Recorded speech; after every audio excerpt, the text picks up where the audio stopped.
Alors, l'homme nouveau créé selon Dieu et non selon l'homme. Jean 1, verset 11-12. Éphésiens 5, 24. La nouvelle créature. 2 Corinthiens 5, 17. Le jardin de Dieu. Et voyez-vous, comme la terre c'est un jardin, la bonne terre qui est l'épouse du Christ, Ésaïe 62, non, Ésaïe 64, verset 2, j'appellerai ta terre épouse, Apocalypse 21, verset 1 à 10, eh bien, une fois que tu as mis la main à la charrue, que tu travailles pour le Seigneur travaillait avec eux, quand tu as mis la main à la charrue pour labourer ce champ, pour faire une terre nouvelle, pour enlever les épines, les ronces, nombre 33, 55, qui représente les ennemis de Dieu. Matthieu 7, verset 15 à 20, qui représente les faux prophètes, les épineux. Eh bien, si tu travailles, mais que tu regardes en arrière et que tu as mis la main à la charrue pour avancer avec le Seigneur, mais que tu regardes en arrière, le Seigneur te rejette. Hein, comme il a rejeté la femme de Lot parce qu'elle a regardé en arrière. Elle a regardé la ville là, de prostitution en arrière, et le Seigneur l'a rejetée. Alléluia. Alors celui qui met la main à la charrue n'est pas digne du royaume des cieux, celui qui regarde en arrière. Luc 9, verset 62 et Genèse 19, 26. Alléluia. Alors les chars de Dieu, mes frères et sœurs, représentent, je vous le dis encore, j'aime bien me répéter, représentent le peuple de Dieu, représentent les soldats de Dieu qui combattent, ceux qui ont l'épée à la ceinture. Ayez vos épées à la ceinture, dans Éphésiens 6, 17, et nous disons la suite, car les armes par lesquelles nous combattons ne sont pas charnelles, elles sont spirituelles, alléluia, pour renverser, pour détruire, alléluia. C'est la parole, c'est l'épée de la parole. Et c'est pour ça que nous sommes montés sur des chars, nous sommes comme le Seigneur, parce qu'on voit que Joseph, quand il était, comment on va dire, en Égypte, il faisait aller des chars qui sortaient d'Égypte et qui ramenaient le peuple d'Israël, alléluia, à Goshen. Donc on peut dire que les chars, dans un sens spirituel, eh bien, appartiennent au Seigneur, mais dans un autre sens, eh bien, ça peut être aussi la partie adverse, on appelle les chars de fer, des chars qui coulent dans l'eau, qui émergent dans l'eau, et on voit que toute cette immersion, ils ont coulé comme du plomb dans Exode 15, hein, parce que le plomb, ça représente l'homme. Et on voit que eh bien, les pharaons et son équipe et ses chars ont coulé comme du plomb dans la mer. Alléluia. Mais il y a d'autres passages qui disent que le char de l'Éternel, les chevaux de l'Éternel, eux, ont marché dans la mer et n'ont pas été engloutis. Alléluia. Alors c'est vrai que si l'on combat avec l'épée spirituellement, Éphésiens 6, 10 à 17, 2 Corinthiens 10, versets 4-5, eh bien les armes c'est la parole, son nom est la parole de Dieu, c'est l'enseignement, alléluia, Jean 1, 14, Hébreux 4, 11, 12, et qu'on combat avec la parole de Dieu, avec le nom de Dieu, avec Christ, le combat est toujours, eh bien, gagné, alléluia. Pourquoi ? Parce que c'est pas nous qui combattons, c'est l'Éternel qui combat pour nous. Parce que nos paroles ne sont pas nos paroles, et notre épée, c'est pas notre épée, c'est l'épée de Dieu. Exode 14, verset 14, Deutéronome 3, 22. Et là, la parole de Dieu, elle dit qu'il y a un puissant guerrier. Dans la parole, il y a un puissant guerrier. Il a mis sa ceinture, et il a mis son épée. Et la Bible, elle dit qu'il est monté sur son char. Mais quand il monte sur son char, le Seigneur, ça veut dire qu'il monte sur ce chérubin. Hein? Ésaïe 66, verset 15. Psaume 104, 2, 3. Hein? Et nous voyons que son char, 2 Rois 2, 1, 11, 12, c'est sa cavalerie. Il monte sur son char. Alléluia. Et quand l'Éternel monte sur son char, quand il monte sur son armée pour aller au combat. C'est lui le roi, c'est lui qui dirige, et il connaît la stratégie. Il sait où nous guider, il sait où nous emmener, parce que c'est l'Éternel qui combat pour nous. Alléluia. Nous ne sommes que des instruments. Alléluia. Qui écoutons. Alléluia.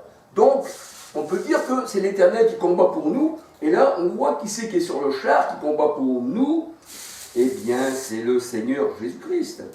Psaume 45, versets 3, 4 à 12. Nous voyons vraiment que c'est le Christ. Psaume 24, verset 8. Alors les anges, les chérubins, le char sur lequel ce grand guerrier est monté, c'est les chérubins. Ésaïe 19, verset 1. 2 Samuel 22, 11. Psaume 18, verset 10. Ézéchiel, eh bien, on peut regarder dans la parole de Dieu, Ézéchiel 10, 13, on voit aussi les roues, parce que les roues font partie du char. Et les roues, eh bien, ça nous donne à comprendre que le char, dans la parole de Dieu, ne reste pas sur place, il a des roues. Tandis qu'on voit que quand le Seigneur a combattu contre l'armée de Pharaon dans Exode 14, ou alors Exode 15, dans les chapitres, et quand on lit tous les chapitres, on voit que le Seigneur a enlevé les roues des chars, qui représentaient les soldats. Et là, il n'y a plus de roues, ça ne peut plus rouler, tout part en cavalcade et se retrouve englouti, immersié dans les eaux. Un peu comme ceux qui disent, moi je me baptise dans les eaux. Ils ont coulé comme du plomb dans les eaux. Mais le Seigneur a dit, je prends ma main et je vous enlève des grandes eaux. Alléluia. J'étends ma main d'en haut et je vous enlève des grandes eaux. Psaume 18, 22, il me semble, ou 1 Samuel 2, je ne me rappelle plus. Mais les eaux, c'est le monde, Apocalypse 17, 1, 15. Et c'est quand Jésus sort des eaux que le Saint-Esprit vient sur lui, c'est pas quand il reste dans l'eau. Au sortir de l'eau, dans Matthieu 3, verset 16, 17, il reçut l'Esprit. Quand tu sors de l'eau, quand tu sors du monde, tu reçois l'Esprit Saint. Alléluia. Quand tu restes dans le monde, qui représente les eaux, Apocalypse 17, 1, 15, tu ne peux recevoir que l'Esprit du monde. Alléluia. C'est formidable la parole du Seigneur.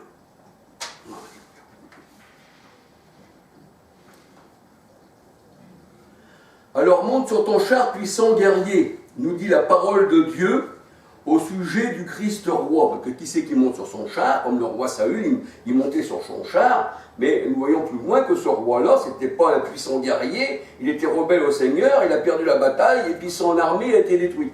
Mais là monte sur ton char, puissant guerrier. Tu es le roi, psaume 45. Et il met son épée à son côté, c'est-à-dire sa parole.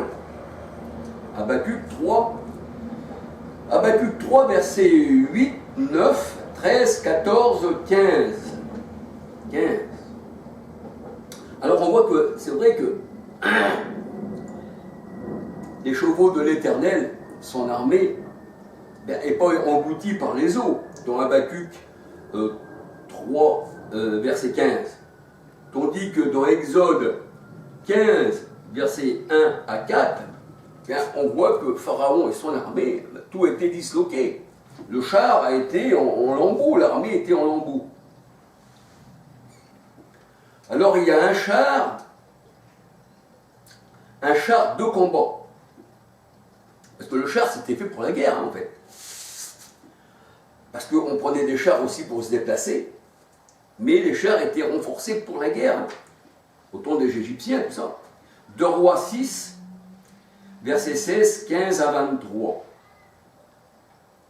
Mais cette épée-là, quand l'Éternel il monte sur son char et qu'il a l'épée à la main, c'est pas pour rien. Quand il monte l'Éternel sur ses chevaux, sur son char, quand il monte sur ses chérubins, quand il vient avec son armée, c'est pas pour rien. Eh bien, le Seigneur vient pour combattre les païens, combattre les religions, combattre les religieux, combattre les rebelles, combattre les papes, combattre les rois. Alléluia. Et c'est pour ça que la parole de Dieu, elle dit, il a mis les rois à terre, les rois du trône, qui étaient sur le trône, il les a mis à terre. Et comme il disait même à Nebuchadnezzar, par la bouche de Daniel, que c'était lui qui mettait les rois sur les trônes, mais c'était lui qui les enlevait du trône. Il abaisse et il élève. Alléluia. Gloire au Seigneur. Alléluia. Alors quand l'Éternel monte sur son char, bien sûr, c'est pour se liguer contre les rebelles. ceux qui ont des fausses religions, comme le Seigneur est venu aussi contre les pharisiens, qui disaient, pharisiens hypocrites, vous avez annulé le commandement de Dieu pour les paroles des hommes, pour les traditions des hommes. Alors le Seigneur, il combat tout ça, il a son épée, monte sur ton char, puis son guerrier, et il a envoyé son armée dans le monde pour combattre tous ces gens-là, alléluia, tous les païens, alléluia. 2 Rois 6, versets 16, 15 à 23.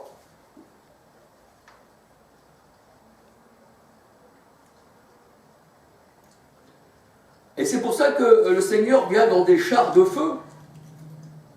Parce qu'il a fait de ses serviteurs des flammes de feu. Dans Hébreux 1, verset 7, 14. Et il vient sur les ailes du vent. Et il est porté par les chérubins. Il est porté par les nuées. Tout ça, c'est le char de Dieu. Alléluia. Gloire au Seigneur.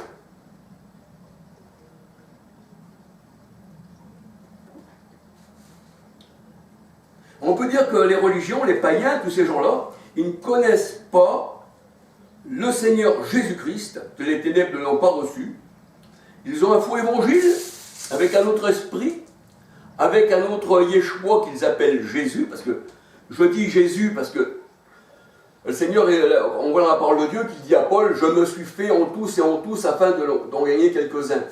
Parce que des fois quand on parle à quelqu'un, on peut le brusquer. Alors on s'adapte un peu à lui, pour pouvoir mieux l'amener au Seigneur. Mais le vrai nom du Seigneur, c'est Yah. Yah. Alléluia. Yahshua. Alléluia. Hein? Je louerai Yah. Gloire au Seigneur.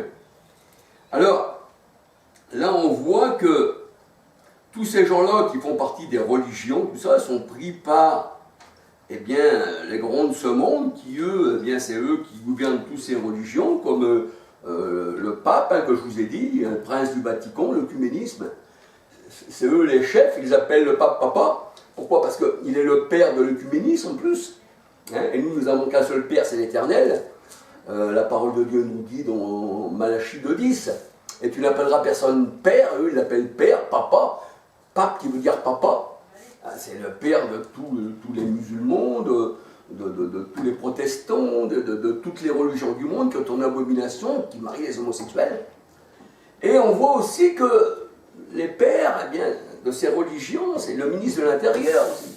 Parce que quand le ministre de l'Intérieur, il vous donne aussi des croix de récompense qu'on appelle comment qu'on appelle ça? Une croix de distinction, c'est-à-dire la Légion d'honneur. Eh bien, c'est le gouvernement qui vous donne ça, et pourtant le gouvernement fait partie du monde. Et le ministre de l'Intérieur, il gouverne les religions du monde. Il tient toutes ces ficelles, avec les papes, les jésuites, tout ça. Mon frère. Alors le char représente le peuple de l'armée de l'Éternel. Exode 14, verset 6. Le char, le peuple. Et ceux qui votent pour un homme, dans Jérémie 17, 5, malheur à l'homme qui se confie dans un homme. Alors le roi Saül était un homme que le peuple voulait. Mais l'Éternel avait dit, mais cet homme-là, Saül, il va prendre la meilleure de vous, vos enfants, il va vous tuer, vous emmener à la guerre, vous allez courir devant son char, et vous allez faire ci, vous allez faire ça. Voyez-vous? Mais là, nous voyons que le peuple disait à Samuel, on veut un roi comme tous les peuples, on s'en fout qu'il soit tueur, qu'il massacre. Un peu comme aujourd'hui, les gens votent pour n'importe qui, on s'en fout qu'ils font ce qu'ils veulent. C'est ça le peuple. Mais nous avons un roi qui est saint, 3 fois saint, qui nous aime et qui nous a mis à part du monde, pour pas qu'on connaisse toutes les horreurs de ces rois de la terre. Alors, Saül, il était contre David. En étant contre David, il était contre l'Éternel. Vos murmures ne sont pas contre moi, disait Moïse, mais contre l'Éternel. Alors on peut voir ceci dans 1 Samuel 18, verset 12. 1 Samuel 19, 2, 10. Le roi Saül avait recours à ceux qui invoquaient les morts. 1 Samuel 28, verset 7. Mais ce peuple rebelle, avec un roi rebelle, ce n'est plus le char de l'Éternel, ceci. C'est le char du monde qui combat justement contre l'Éternel. Et on voit que quand ils ont lutté contre les Philistins, ces gens-là, ben, c'était comme une guerre de religion. Bien, on voit que l'armée, le roi est mort, les enfants sont morts, les enfants du roi, et puis tout le monde est mort. Parce que c'était pas le char de l'Éternel. Alléluia. Quand un peuple vote pour un homme du monde, eh bien le monde coule, s'enfonce dans la boue, le roi aussi, et tout le monde est mort, parce qu'il vous emmène à la perte. Alors Israël, qui avait lutté pour ce roi charnel, eh bien, pour ce roi humain, ils avaient non plus des chars spirituels, on ne peut pas voir, mais ils avaient des chars bien visibles, d'accord, bien sûr, mais des chars qui pouvaient être détruits. Ça, les chars représentent l'armée des hommes méchants. Alléluia, comme nous voyons, le roi Saül, c'est un homme méchant, il voulait tuer David, et les méchants ne résisteront pas devant l'Éternel. On peut dire que Israël, là, qui avait voté pour le roi Saül, il avait voté contre l'Éternel, parce qu'il disait, on ne veut plus que ce roi-là règne sur nous, on veut un roi comme toutes les nations, on veut un roi charnel. Crucifiez-le, voici votre roi, on ne le veut pas, crucifiez-le, nous avons de roi que César.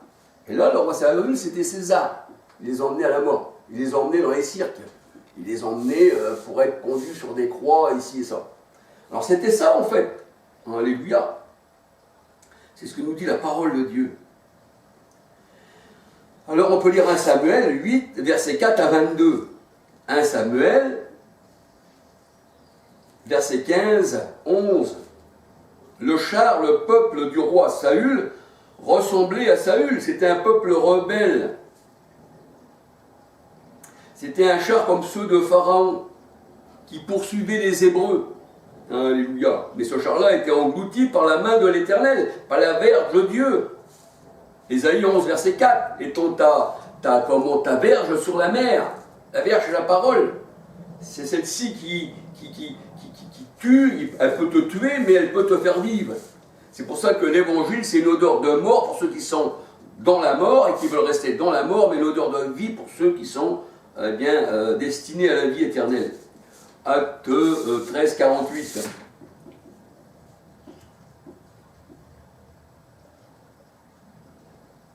Alors c'est vrai que le char de Pharaon a été englouti par les eaux. Et là, le roi, il est mort, il a été perdu, comme Saul, c'est pareil. Et là, on voit que le char de Pharaon, quand il se mettait contre le Seigneur et contre le peuple de Dieu, eh bien, on voyait aussi que les roues du roi, partaient en lambeaux. Ils perdent leurs roues, symbole des hommes, ou des chérubins. Exode 14, versets 6, 17, 23, 24, 25. Verset Exode 14, 25, c'est les roues du char. Et les roues du char dans Ézéchiel 10, quand on lit tout Ézéchiel 10, c'est les chérubins, c'est l'armée de Dieu. Alléluia. Et ces roues-là, quand le Seigneur il part en guerre, elles restent à leur place. Elles tournent. Elle fait des étincelles, même il est dit. C'est un char où les roues font des étincelles. Et les étincelles représentent aussi l'homme. Parce que l'homme est comme une étincelle qui doit souffrir, la parole de Dieu nous dit. Alors Exode 14, versets 6, 7, 23, 24, 25, 26, 27, 28, 30. Exode 15 à 19. Alléluia.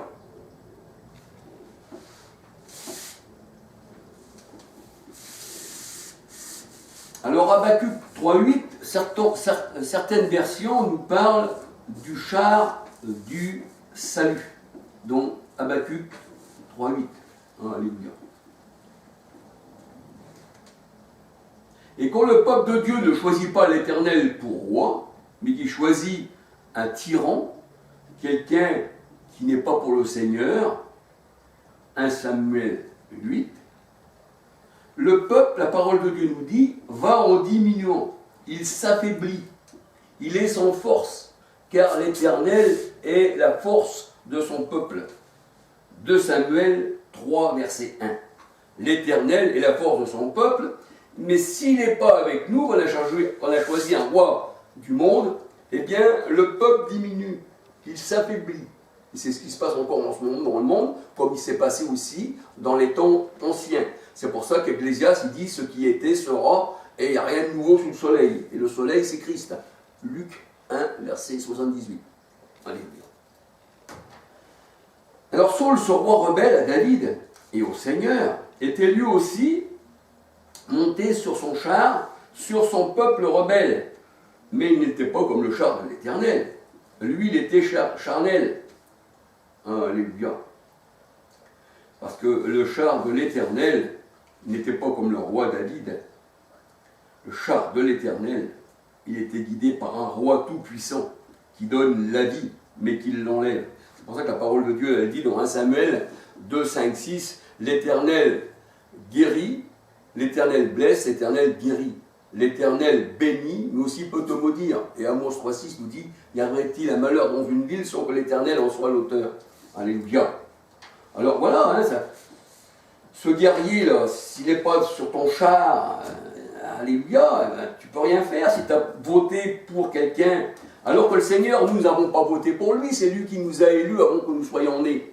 Alléluia, je ne le connaissais pas. Qui es-tu, Seigneur? Je suis Jésus que tu persécutes. Même Saul de Tarse ne savait pas qu'il luttait contre le Christ. Il disait, qui es-tu? Et pourtant il est élevé au pied de Gamaliel, docteur de la loi. Mais qui es-tu? C'était une tradition d'hommes qui avaient oublié les paroles de Dieu. Mais qui es-tu? Quand tu es dans une religion, tu dis, mais qui es-tu? Et le Seigneur disait aux pharisiens, hypocrites, et vous égarez les autres, et vous égarez vous-même. Et ça, c'est toutes les religions du monde. On va dire, c'est ça. Enfin. Alors, le roi Saül était un roi fantoche,